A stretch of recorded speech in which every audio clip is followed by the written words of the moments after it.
ഈ പാലക്കാട് പെണ്ണ് പിടിച്ച് മതേയ ആൾക്കാരാണ് ഇപ്പം രാഹുൽ മാങ്കൂട്ടത്തിനെതിരെ സംസാരിക്കുന്നതെന്നാണ് നമ്മുടെ സന്ദീപ് വാര്യർ പറഞ്ഞത്. ഏതായാലും സന്ദീപ് വാര്യർ പറഞ്ഞ കുറച്ച് കാര്യങ്ങൾ കേട്ടിട്ട് ഞാൻ വേറെ കുറച്ച് കാര്യങ്ങൾ പറഞ്ഞുതരാം. എനിക്ക് കാണും. മറ്റൊന്ന്, ഇന്ന് പുറത്ത് വന്നിട്ടുള്ള ഒരു ശബ്ദരേഖ, അതുമായി ബന്ധപ്പെട്ട് ഞാൻ മനസ്സിലാക്കുന്നത് ഒരു ഗൂഢാലോചന നടന്നതായിട്ട് ന്യായമായും ബി ജെ പിയുമായി ബന്ധപ്പെട്ട ഒരു ഗൂഢാലോചന നന്നായിട്ട് ന്യായമായും സംശയിക്കേണ്ടി വരും. കാരണം ബി ജെ പിയുടെ ഒരു സംഘടനയിൽപ്പെട്ട ഒരാളാണ് ഇതുമായി ബന്ധപ്പെട്ട് ആക്ഷേപം ഉന്നയിച്ചത്. ആ ആക്ഷേപം ഉന്നയിച്ച വ്യക്തിക്ക് ബി ജെ പിയുടെ ജില്ലാ പ്രസിഡന്റുമായിട്ട് ബന്ധമുണ്ടായിരുന്നു. ബി ജെ പിയുടെ ജില്ലാ പ്രസിഡന്റുമായിട്ട് ഈ കാര്യങ്ങൾ സംസാരിച്ചിട്ടുണ്ടെന്ന് അവർ തന്നെ പറഞ്ഞിട്ടുണ്ട്. എനിക്ക് ബി ജെ പിയുടെ ജില്ലാ പ്രസിഡന്റിന്റെ സ്വഭാവത്തെ സംബന്ധിച്ച് നല്ല ബോധ്യമുള്ളതുകൊണ്ടും നേരത്തെ അദ്ദേഹത്തിന് യുവമോർച്ചയിലുണ്ടായിരുന്ന സമയത്ത് അന്നത്തെ യുവമോർച്ച സംസ്ഥാന അധ്യക്ഷൻ എന്ത് സ്വഭാവ സവിശേഷതയുടെ പേരിലാണ് കുറച്ചു കാലം മാറ്റി നിർത്തിയെന്നുകൂടി അന്വേഷിച്ച് കഴിഞ്ഞാൽ സ്വാഭാവികമായിട്ടും ഈ സംശയം കൂടുന്നതാണ്. മാത്രമല്ല, തിരുവനന്തപുരത്ത് വരുമ്പോൾ കാണാമെന്നൊക്കെ ഇദ്ദേഹം ചില ആളുകൾക്ക് മെസ്സേജ് അയച്ചത്, ബി ജെ പിയുടെ ഇപ്പോഴത്തെ ജില്ലാ പ്രസിഡന്റ് മെസ്സേജ് അയച്ചത് അത് ആർക്കായിരുന്നു എന്നൊക്കെ അദ്ദേഹം തന്നെ പറയട്ടെ, അല്ലെങ്കിൽ ഇതൊക്കെ വരും ദിവസങ്ങൾ പുറത്തു വരും. എന്തായാലും അദ്ദേഹത്തിന്റെ സ്വഭാവ സവിശേഷത എന്താണെന്നത് പാലക്കാട്ടെ ആളുകൾക്കും അറിയാം. അപ്പോൾ സ്വാഭാവികമായിട്ടും സംശയം ആ രീതിയിലും ഉണ്ടാകേണ്ടി വരും. എന്താ ഞാൻ കൂടുതൽ ഇതുമായി ബന്ധപ്പെട്ട് പറയാൻ ആഗ്രഹിക്കുന്നില്ല. ഞാൻ അത് സംശയിക്കാൻ കാരണം ബി ജെ പിയുടെ ജില്ലാ പ്രസിഡന്റുമായി ഈ ആക്ഷേപം ഉന്നയിച്ച ആൾക്ക് ബന്ധമുണ്ടെന്ന് അവർ തന്നെ പറഞ്ഞിട്ടുണ്ട്. മറ്റൊന്ന്, ബി ജെ പിയുടെ ജില്ലാ പ്രസിഡന്റുള്ള സ്വഭാവ സവിശേഷതയാണ്. അദ്ദേഹം യുവമോർച്ച ഉണ്ടാകുന്ന സമയത്ത് യുവമോർച്ചയുടെ തിരുവനന്തപുരം ജില്ലയിൽ നിന്നുള്ള ഒരു ചെറുപ്പക്കാരനായ പ്രവർത്തകനുമായി ബന്ധപ്പെട്ട് എന്ത് സവിശേഷമായിട്ടുള്ള ബന്ധമാണ് ഉണ്ടായിരുന്നത്, അതിന്റെ എന്തിന്റെ പേരിലാണ് യുവമോർച്ച സംസ്ഥാന പ്രസിഡന്റ് അന്ന് മാറ്റി നിർത്തിയത്, ഇതൊക്കെ അന്വേഷിക്കട്ടെ. ഇപ്പോൾ പുറത്ത് വന്നിട്ടുള്ള ഓഡിയോകളിൽ ഈ അവന്തിക മാത്രമാണ് രാഹുൽ മാങ്കൂട്ടത്തിന്റെ പേരെടുത്ത് പറഞ്ഞിട്ടുള്ളത്. അപ്പോൾ അതിലാണ് ഗൂഢാലോചന ആരോപിക്കുന്നത്. ബാക്കിയൊന്നിലൊന്നും ആരും രാഹുൽ മാങ്കൂട്ടത്തിന്റെ പേരും പറയുന്നില്ല, അത് ഇരകളുടെ പേരും. ഞാൻ പറഞ്ഞല്ലോ, ഇത്തരം കാര്യങ്ങളൊക്കെ നിയമത്തിന്റെ വഴിക്ക് പോട്ടെ. സ്വാഭാവികമായിട്ടും പാർട്ടി എടുക്കേണ്ട നടപടികൾ, രാഷ്ട്രീയമായിട്ട് എടുക്കേണ്ട നടപടികൾ അത് പാർട്ടി സ്വീകരിക്കും, കോൺഗ്രസ് പാർട്ടി സ്വീകരിക്കും. ഈ വിഷയത്തിൽ ഞാൻ പറയാൻ കാരണം ഇതുമായി ബന്ധപ്പെട്ട് എനിക്ക് ചില സംശയങ്ങളുള്ളത് സ്വാഭാവികമായിട്ടും ഈ ജില്ലാ പ്രസിഡന്റ് സ്വഭാവ സവിശേഷത അറിയുന്നതുകൊണ്ടാണ്. അദ്ദേഹത്തെ കുറിച്ച് പാലക്കാട് അന്വേഷിച്ചാൽ മതി. അദ്ദേഹത്തിന്റെ ഇരട്ടപ്പേരെന്താണ് പാലക്കാട് മാങ്കൂട്ടത്തിന്റെ പേര് ഉന്നയിക്കുന്നതിന് പിന്നെ രാജേഷിനും വലിയ പങ്കുണ്ട്, അല്ലെങ്കിൽ അതൊരു പങ്കുണ്ടായിരിക്കാം. ബി ജെ പിയുടെ പാലക്കാട് ജില്ലാ പ്രസിഡന്റുമായി ബന്ധപ്പെട്ട് അവരുമായിട്ട് ഈ കാര്യങ്ങൾ സംസാരിച്ചിരുന്നു. ആരാ പറഞ്ഞത്? ഈ ആക്ഷേപം ഉന്നയിച്ചാൽ തന്നെ പറഞ്ഞല്ലേ. അപ്പോൾ അദ്ദേഹം ആർക്കൊക്കെ മെസ്സേജ് അയച്ചിരുന്നു, അദ്ദേഹത്തിന്റെ ഇവരുമായിട്ടുള്ള ബന്ധം എന്താണ്, ഇതൊക്കെ സ്വാഭാവികമായിട്ടും അന്വേഷിക്കപ്പെടാതെ, അല്ലെങ്കിൽ ഇതൊക്കെ ഒരു ഗൂഢാലോചന നടന്നിട്ടുണ്ടോ എന്ന് സ്വാഭാവികമായിട്ടും അന്വേഷിക്കപ്പെടണം എന്നുള്ളത് തന്നെയാണ് എൻ്റെ താല്പര്യം. ഇതിപ്പോൾ ഇത് ഈ ശബ്ദരേഖ പുറത്തു വന്നുകൊണ്ട് പറയുകയാണ്. സ്വാഭാവികമായിട്ടും ഇപ്പോൾ പുറത്തു വന്നല്ലോ, ഇപ്പോൾ പറഞ്ഞത് വളരെ പഴയ സംസാരം എന്ന് പറയുന്നു, പിന്നെ പറഞ്ഞു 2 ആഴ്ച പഴക്കമുള്ളതെന്ന് പറയുന്നു. സ്വാഭാവികമായിട്ട് സംശയം ജനിപ്പിക്കുന്ന ചെയ്യും.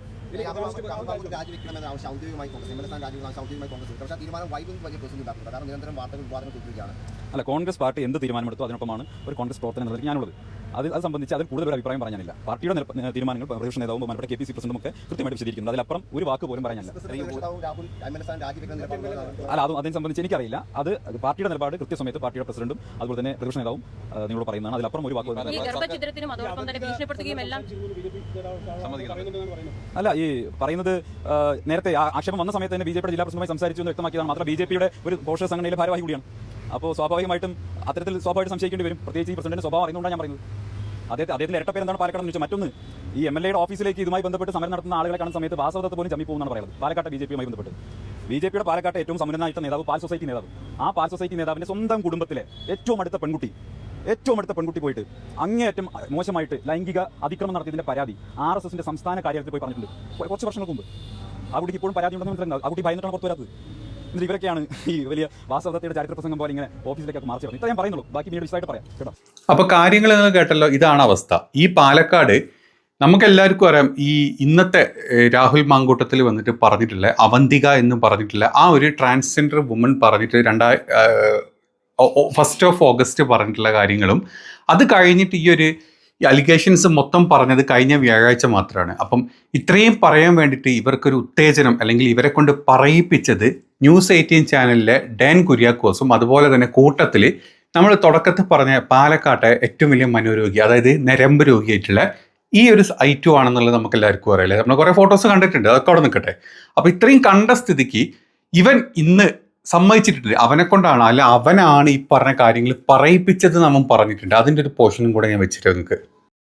ഈ ആരോപണം വന്ന ഘട്ടത്തിൽ തന്നെ ഇതിൽ രാഷ്ട്രീയ ഇടപെടലുകൾ എന്തെങ്കിലും ഉണ്ടായിട്ടുണ്ടോ, അല്ലെങ്കിൽ മറ്റാരെങ്കിലും വഴിയാണോ ഈ പരാതി പുറത്തു വരുന്നത്? അങ്ങനെ പല ചോദ്യങ്ങളും ഉണ്ടായിട്ടുണ്ട്. ബി ജെ പി വിഷയത്തിൽ ചില പ്രതികരണങ്ങൾ നടത്തുന്നുണ്ട്. ഒപ്പം ഈ അവന്തിക പറഞ്ഞതിനേക്കാളും അപ്പുറം മറ്റു ചില ആരോപണങ്ങളും ആവശ്യങ്ങളും ബി ജെ പി മണിക്കൂർ മുന്നോട്ടും വയ്ക്കുന്നുണ്ട്. രാഹുലിനെതിരെ ഗുരുതര ആരോപണങ്ങൾ ഉന്നയിച്ച് ബി ജെ പി രംഗത്ത് വരുന്നു. തൃക്കണ്ണപുരത്തെ ഫ്ളാറ്റ് കേന്ദ്രീകരിച്ച് അന്വേഷണം വേണമെന്നാണ് പാലക്കാട് ബി ജെ പി അധ്യക്ഷൻ പ്രശാന്ത് ശിവൻ ഇപ്പോൾ ആവശ്യപ്പെടുന്നത്. ഫ്ളാറ്റ് കേന്ദ്രീകരിച്ച് നടന്നത് ഞെട്ടിക്കുന്ന സംഭവങ്ങൾ എന്നാണ് ആരോപണം. പരാതിക്കാരിയായ ഈ ആരോപണം ഉന്നയിച്ച അവന്തിക തന്നെ സമീപിച്ചിരുന്നു എന്നും രാഹുലിന്റെ ചാറ്റ് പുറത്തുവിടാൻ ധൈര്യം നൽകിയത് താനാണെന്നും പ്രശാന്ത് പറയുന്നു. ആ പ്രതികരണം കേൾക്കാം. ഈ ഫ്ളാറ്റുമായി ബന്ധപ്പെട്ടിട്ടുള്ള അന്വേഷണങ്ങൾ നടക്കട്ടെ. പാലക്കാടും ഇദ്ദേഹം താമസിച്ചിരുന്ന ഒരു ഫ്ളാറ്റ് ഉണ്ട്, ബിൽടെക് സമ്മിറ്റ്, കുന്നത്തൂർ മേടുള്ളത്. അതുമായി ബന്ധപ്പെട്ട് CCTV ദൃശ്യങ്ങൾ പരിശോധിക്കുവാൻ പോലീസ് തയ്യാറാവണം. ജനുവരി മാസം 27, 28, 29 തീയതികളിലെ കുന്നത്തൂർമേട് പരിസരത്തുള്ള CCTV ദൃശ്യങ്ങൾ നിങ്ങളൊന്ന് പരിശോധിച്ചു നോക്കൂ. മെയ് മാസം 25-ാം തീയതി ഈ ബിൽടെക് സമ്മിറ്റ് ഫ്ളാറ്റിന് പരിസരത്തുള്ള ക്യാമറയിലെ ദൃശ്യങ്ങളെല്ലാം എടുത്ത് പരിശോധിച്ച് നോക്കുക. അവരുടെ ഫോൺ പരിശോധനയ്ക്ക് നൽകാൻ അവർ തയ്യാറാണെന്ന് പറയുന്നുണ്ട്. രാഹുൽ ധൈര്യമായിട്ട് രാഹുലിന്റെ ഫോൺ കൂടെ പരിശോധനയ്ക്ക് കൊടുക്കട്ടെ. വ്യാഴാഴ്ച ഉച്ചയ്ക്ക് 1:55 അവന്തികയുടെ മെസ്സേജ് വന്നിരിക്കുന്നത്.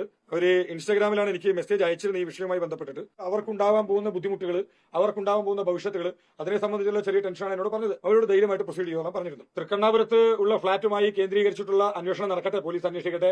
കേട്ടല്ലോ. അപ്പം സത്യത്തിൽ ഈ ഒരു BJP അതല്ലെങ്കിൽ സംഘപരിവാര കൂട്ടത്തിന്റെ അല്ലെങ്കിൽ സംഘപരിവാണങ്ങളുടെ ഒരു ആസൂത്രിതമായിട്ടുള്ള കഥ മാത്രമായിരുന്നു ഇത്. ഇതൊരു കഥ ഇവിടെ വെക്കുന്നത്.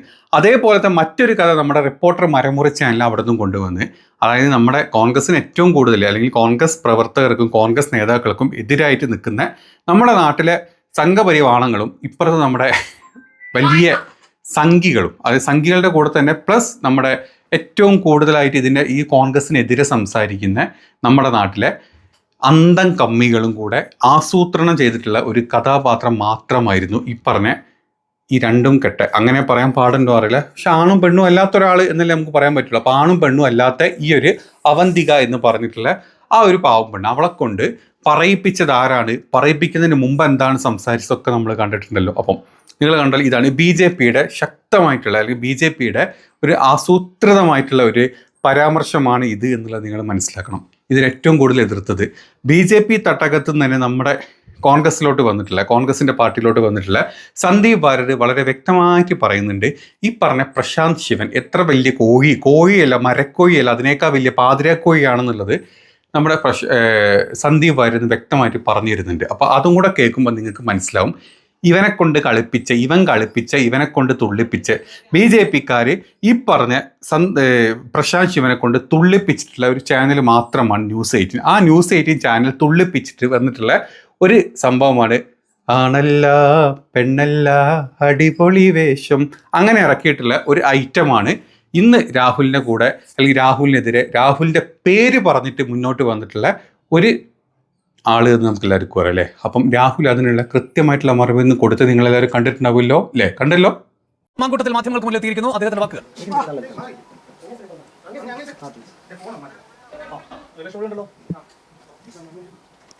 കഴിയണം. ശരി, നിങ്ങൾക്ക് ഒരുപാട് ചോദ്യങ്ങളുണ്ട് എന്ന് എനിക്കറിയാം. ചോദ്യങ്ങൾക്ക് എനിക്ക് ഉത്തരങ്ങളുണ്ട്. പക്ഷേ ചോദ്യങ്ങളുടെ ഉത്തരങ്ങളിലേക്ക് കടക്കാതെ തന്നെ നിങ്ങൾ പലരും വാർത്തകൾ ചെയ്യുന്നുണ്ട്. ആ വാർത്തകൾ തുടരും. ആ വാർത്തകൾക്കുള്ളൊരു പരിഹാരമൊന്നുമല്ല ഇത് എന്നെനിക്ക് നല്ല ബോധ്യമുണ്ട്. അപ്പോൾ അതുകൊണ്ട് തന്നെ എനിക്ക് ജനങ്ങളോട്, പ്രത്യേകിച്ച് പാർട്ടി പ്രവർത്തകരോട് പറയേണ്ടുന്ന ചില കാര്യങ്ങളുണ്ട്. അടിസ്ഥാനപരമായി ഞാനൊരു പാർട്ടി പ്രവർത്തകനാണ്. ഏതെങ്കിലും തരത്തിൽ ഈ പാർട്ടി ഞാൻ കാരണം ഒരു പ്രതിസന്ധിയിലാകണമെന്ന് ആഗ്രഹിക്കുന്ന ഒരാളല്ല ഞാൻ. ഏതെങ്കിലും ഒരു പാർട്ടി പ്രവർത്തകൻ ഞാൻ കാരണം തലകുനിച്ച് ന്യായീകരിക്കുന്ന ഒരു സാഹചര്യം ഉണ്ടാകരുത് എന്നാഗ്രഹിക്കുന്ന ഒരാളാണ് ഞാൻ.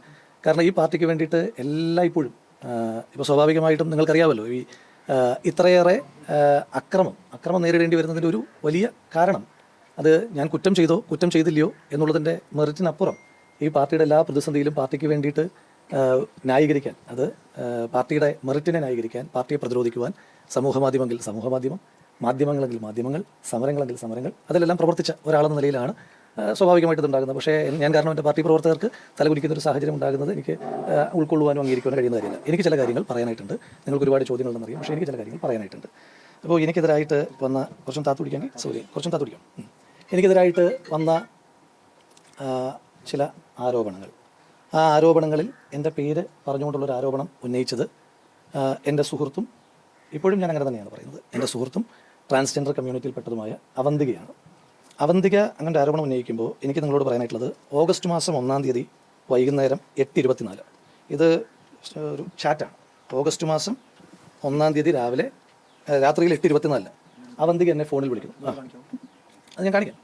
അവന്തിക എന്നെ ഫോണിൽ വിളിച്ചിട്ട് എന്നോട് പറയുന്നു, ഇപ്പം എന്നെ ഒരു റിപ്പോർട്ടർ വിളിച്ചിരുന്നു. ആ റിപ്പോർട്ടർ വിളിച്ചിട്ട് പിന്നെ ചേട്ടനെതിരായിട്ട് എന്തെങ്കിലും പരാതി ഉണ്ടോ, എന്തെങ്കിലും മോശമായ അനുഭവമുണ്ടോ എന്ന് ചോദിച്ചു. അപ്പോൾ അങ്ങനൊരു ആരോപണ പരിസരമൊന്നും ഇല്ലാത്തൊരു സമയമാണ്. എന്ന് വെച്ചാൽ അവന്തികയുമായി ബന്ധപ്പെട്ട എന്തെങ്കിലും ഒരു കാര്യം കേൾക്കാത്തൊരു സമയമാണ്. സമൂഹ മാധ്യമത്തിലൂടെ CPM മറ്റൊരു പ്രചണ്ഡമായ പ്രചരണം നടത്തിക്കൊണ്ടിരിക്കുന്ന ഒരു സമയം കൂടിയായിരുന്നു സമൂഹ മാധ്യമങ്ങളിലൂടെ, വാലും തലയുമില്ലാതെ. അപ്പം ഞാനും ചോദിച്ചു, അവന്തിക അങ്ങനെ എന്താ അങ്ങനെ ഒരു ആരോപണം വരുന്നതെന്ന് ചോദിച്ചു. അപ്പോൾ ഞാനതിന് മറുപടി കൊടുത്തിട്ടുണ്ട്. അപ്പം അതെന്തോ ചേട്ടനെ കൊടുക്കാൻ വേണ്ടിയിട്ടുള്ളൊരു ശ്രമമായിട്ട് എനിക്ക് തോന്നി, അതുകൊണ്ടാണ് ചേട്ടനെ വിളിച്ച് പറഞ്ഞതെന്ന് പറഞ്ഞു. ഞാൻ അങ്ങോട്ട് വിളിച്ചതല്ല, ഇങ്ങോട്ട് വിളിച്ച കോളാണ്. അപ്പോൾ അതിനുശേഷം ആ കോൾ കട്ട് ചെയ്യുമ്പോൾ തന്നെ ഞാൻ പറഞ്ഞു, അപ്പോൾ എന്നോട് പറഞ്ഞു ഞാനത് വോയിസ് റെക്കോർഡ് ചെയ്ത് വെച്ചിട്ടുണ്ടെന്ന് പറഞ്ഞു. അവന്തിക തന്നെ എന്നോട് പറഞ്ഞു ഞാൻ ആ കോൾ റെക്കോർഡ് ചെയ്ത് വെച്ചിട്ടുണ്ടെന്ന് പറഞ്ഞു. അപ്പോൾ ഞാൻ ചോദിച്ചു എനിക്കത് അയച്ചു തരുമെന്ന് ചോദിച്ചു. അപ്പം ഞാനത് കോൾ കട്ട് ചെയ്തതിന് ശേഷം നിങ്ങൾക്ക് കാണാം, സെൻഡ് ഇറ്റ് പ്ലീസ് എന്ന് പറഞ്ഞിട്ട് ഞാൻ മെസ്സേജ് അയക്കുന്നു. Send it please. അതായത് ഇങ്ങനെ കോൾ വരുന്നതിനെ പറ്റി എനിക്കൊരു ധാരണ ഉണ്ടാക്കാൻ കഴിയില്ലല്ലോ. അപ്പം വെയിറ്റ് എന്ന് പറഞ്ഞു. അന്നേരം തന്നെ ഞാൻ അവരോട് ചോദിക്കുന്നുണ്ട്, ക്യാൻ ഐ ആസ്ക് ദം, ഈ വിളിച്ച റിപ്പോർട്ടറോട് എനിക്ക് ചോദിക്കാൻ കഴിയുമോ എന്ന് ചോദിച്ചു. Okay sure. അപ്പം വാട്ട് ടൈം, കോളിനെ പറ്റിയിട്ടാണ് ചോദിക്കുന്നത്, വാട്ട് ടൈം. അന്നേരം പറഞ്ഞു ജസ്റ്റ് നൗ. അപ്പോൾ ഞാൻ വീണ്ടും ചോദിക്കുന്നു, can I call that reporter? Yes. എന്നിട്ട് ഇനി ഞാൻ ശബ്ദം കേൾപ്പിക്കാം. ആരാണ് പറഞ്ഞത്? ചേട്ടൻ ന്യൂസ് 18 റിപ്പോർട്ടറാന്നല്ലേ പറഞ്ഞത്. അപ്പൊ അത് സംസാരിക്കും. നിങ്ങളിങ്ങനെ എല്ലാം മറച്ചു വെച്ച് സംസാരിക്കേണ്ട ആവശ്യമില്ലല്ലോ. അല്ല, ഞാൻ കാര്യം പറയാം. ഞാൻ പറയുന്നത് ശ്രദ്ധിക്കുക. അപ്പൊ എന്നോട് പറഞ്ഞ ആളെ എനിക്ക് ആളുടെ പേര് ഞാൻ ചിലപ്പോൾ ഒരു ഫ്യൂ മിനിറ്റ്സ് കഴിഞ്ഞിട്ട് പറയാം. പക്ഷേ ഇപ്പം ഞാൻ പറയുന്ന കാര്യം ഉള്ളതാണോ ഇല്ലയെന്ന് പറയാ, ഇല്ലെങ്കിൽ വിട്ടേക്കുക.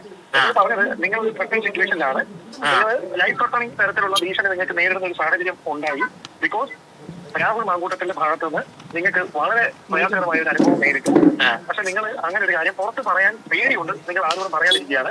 അതിന്റെ ചാറ്റും മറ്റേ ഫോൺ റെക്കോർഡ്സും എല്ലാം സംഭവം നിങ്ങൾ കൈകാര്യമാണ്. പക്ഷെ ലൈഫ് ത്രെട്ടൺ സിറ്റുവേഷൻ ആയതുകൊണ്ടാണ് നിങ്ങൾ ഇതിന്റെ കാര്യം ഇങ്ങനെ മുമ്പോട്ട് പറയാത്തതാണ് പറയുന്നത്. അപ്പം അതിനിടയിലാണ്, കാരണം എനിക്ക് ഇതിനെപ്പറ്റി കൂടുതൽ സീരിയസ്നെസ് ഇത് ആരൊക്കെ എവിടുന്നൊക്കെയാണെന്നൊന്നും എനിക്ക് അറിയത്തില്ല. ഇയാളുമായി ബന്ധപ്പെട്ട കഴിഞ്ഞ ദിവസം ഒരു അലിഗേഷൻ ഉണ്ടായി അറിഞ്ഞായിരുന്നോ? ഇതിനകത്ത് റിലവൻ്റ് അല്ലാത്തതുകൊണ്ട് ഞാൻ ഫോർവേഡ് ചെയ്യാം. നമുക്ക് ആവശ്യമുള്ള വോയിസ് മൊത്തം കേൾപ്പിക്കാം. പോലീസിലായിട്ട് കംപ്ലൈന്റ് പോകാനും അല്ലാതെ എന്റെ പാർട്ടി വഴി കംപ്ലൈന്റ് പോകാനും എല്ലാ അവസരങ്ങളും സമൂഹത്തിലല്ലേ നമ്മൾ ജീവിക്കുന്നത്. അപ്പൊ എനിക്ക് പേഴ്സണലി അങ്ങനെ എക്സ്പീരിയൻസ് ഉണ്ടായാൽ എനിക്കത് തുറന്നു പറയാനുള്ള ബോധവും വിവരവും എല്ലാം ഉള്ള വ്യക്തിയാണ് ഞാൻ ഇതുവരെ ആർക്കും കംപ്ലൈന്റ് കൊടുത്തിട്ടില്ല. പിന്നെ രാഹുൽ എന്നെ സംബന്ധിച്ച് എന്റെ നല്ലൊരു സുഹൃത്താണ്. എന്റെ അടുത്ത് മോശമായിട്ട് സംസാരിച്ചിട്ടുമില്ല. ഓക്കെ, അപ്പം ഇത്രയും കാര്യങ്ങൾ മനസ്സിലാക്കി നിങ്ങൾ എഴുതി വെച്ചോ, നിങ്ങൾ നിങ്ങളുടെ നോട്ടിൽ എഴുതി വെച്ചോ. ഇതിൻ്റെ പിന്നിൽ പ്രവർത്തിച്ചിട്ടുള്ള സംഘപരിവാണങ്ങളിൽ പ്രശാന്ത് ശിവനെ പോലത്തെ ഏറ്റവും വലിയ പാതിരാ കോഴിയും അതിൻ്റെ താഴത്ത് അരുൺ മൊട്ടനെ പോലത്തെ റിപ്പോർട്ടർ ചാനലിൽ കൂടെ നമ്മുടെ CPM പാർട്ടിക്ക് വേണ്ടിയിട്ട് നക്കി തുടച്ച് പണിയെടുത്തുകൊണ്ടിരിക്കുന്ന റിപ്പോർട്ടർ ചാനലും ഈ രണ്ട് ടീമും കൂടാണ് ഈ രാഹുൽ മാങ്കൂട്ടത്തിനെതിരെ ഏറ്റവും കൂടുതൽ കാര്യങ്ങൾ കൊണ്ടുവന്നിട്ടുള്ളത്. അതെല്ലാം കൂടെ കെട്ടിപ്പെറുക്കി ഇവന്മാരുടെ കണ്ണാക്കിലോട്ട് തള്ളി കൊടുക്കേണ്ട കാലം കഴിഞ്ഞു എന്നുള്ളത് ഇത് കാണുന്ന ആൾക്കാർ തീരുമാനിക്കണം. എന്നിട്ട് നിങ്ങൾ കാര്യം പറ.